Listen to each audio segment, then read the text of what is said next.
tapos ensayo sa hapon. Minsan, kulang pa sa gamit.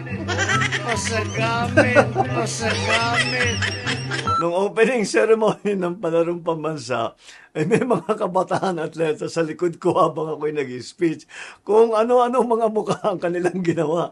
Yan yata yung mga uso sa TikTok ngayon. Nais kong pasalamatan ang lahat ng tumulong na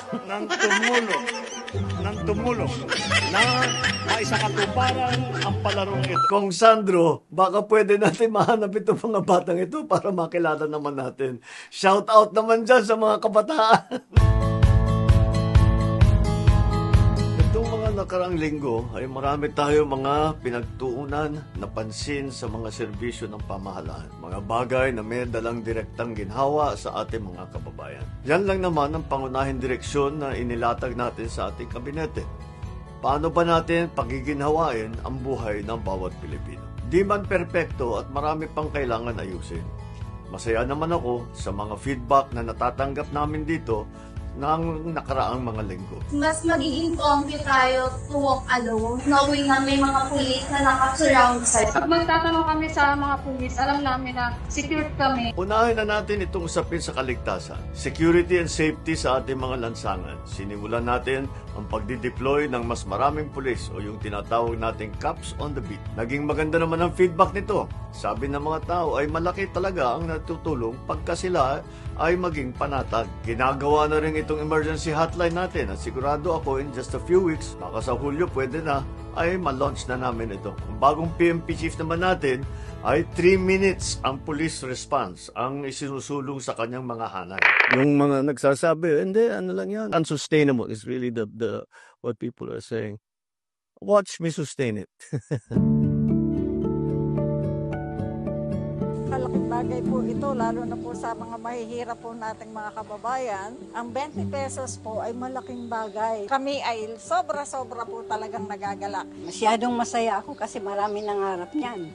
Malaking bagay po yan. Pinaparating ko po yung aking buong pusong pasasalamat sa ganitong programa na inyo pong itinayo.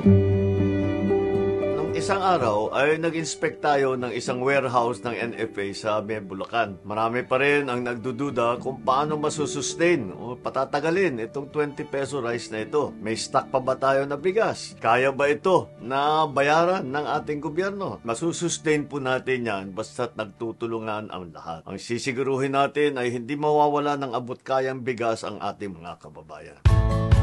Dumalaw din tayo sa isang farm dyan sa Bulacan kung nasan ang pinakamalaking greenhouse facility sa buong bansa. Ang agricultural innovation na ganito ay dapat talagang inaaral at sinusuportahan ng pamahalaan. Ang pinag-uusapan natin dito ay hindi lamang ang food security o yung food supply, kung hindi pati na ang nutritional value na binibigay natin sa taong bayan. Hindi lang tuyo ang kinakain nila, may gulay, may prutas, lahat yan. Kaya mga facility na ganito, ay yan ang magpo-provide sa atin ng mga fresh na gulay, fresh fruits, etc.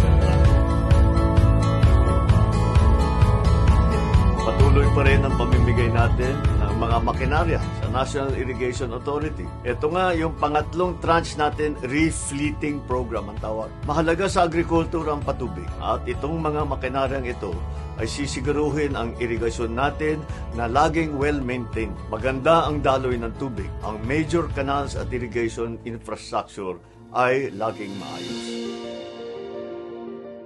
Bali po, 4 na ticket po, isa lang po yung binayaran namin. From Ortigas po to GMA Kamuning, 20 pesos lang po.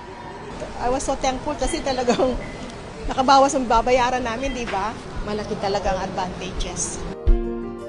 Ang isa sa pinagtuunan din natin ng pansin nitong mga nakarang linggo ay ang transportasyon. Inanunsyo ko ang pansamantalang paghihinto muna ng EDSA Rebuilding Program. Ang sabi ko nga ay masyadong matagal naman yung 2 taon para maabala ang mga kababayan natin. At hanggat wala akong nakikitang solid na mga rerouting plans at masiguro na handang-handa na mga LGU, huwag muna natin gawin. Ayusin muna natin ang plano. Nag-inspect din tayo ng MRT at nalunsad natin ang programang 1+3. Kung mapapansin nyo sa mga MRT station natin, bumilis na ang andar ng pila.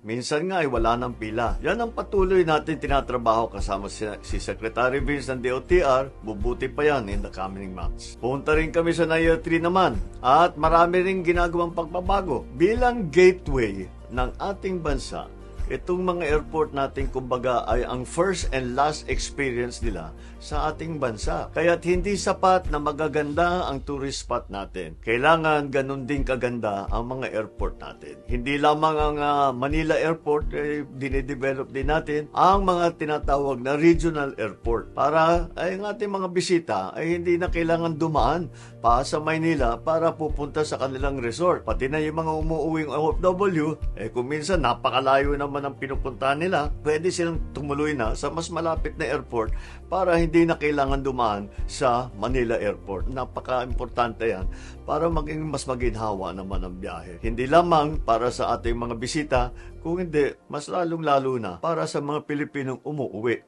at umaalis. Ilan pa lamang ito sa mga pagbabagong nagaganap. Marami pa po ito. Maraming salamat sa inyong mga mungkahi, suhestyon, komento. Lagi po kaming nakikinig at patuloy na isisulong ang anumang mga programang makakabuti sa kalagayan ng ating mga kababayan. Mabuhay ang bagong Pilipinas. Ingat po tayong lahat.